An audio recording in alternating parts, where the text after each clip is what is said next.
On a dark desert runway, 2,000 kilometers from Israel, Iran's most advanced kamikaze drone powered up its engine and silently disappeared into the night sky.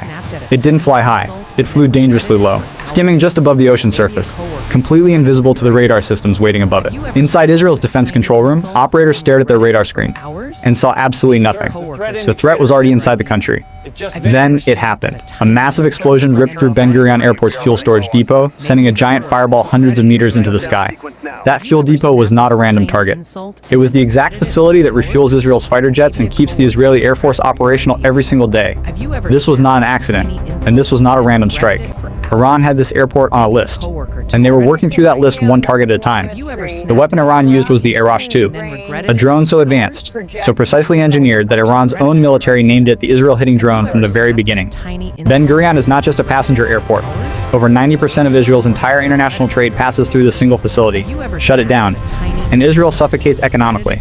Iran's military spokesperson stepped in front of the cameras, pointed directly at the map, and said, "We hit exactly what we were aiming at, and we are not finished yet. One drone, one strike, one airport." And suddenly the entire direction of this war shifted. Because what happened at Ben Gurion changes everything we thought we knew about this conflict. This was not an accident. This was not a random strike. Iran launched its most dangerous weapon directly at Israel's most critical airport, Ben Gurion Airport, the place where 90% of Israel's entire trade moves through.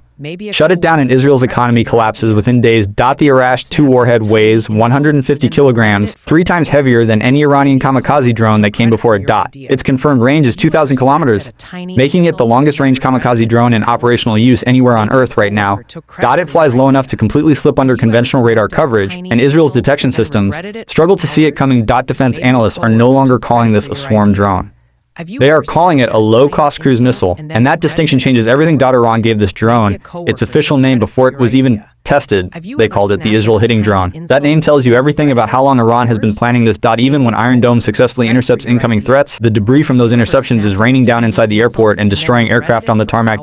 Before the first drone even launched, all 3 Israeli airlines flew their entire fleets out of the country. Empty planes, no passengers. They already knew the shield was not going to hold.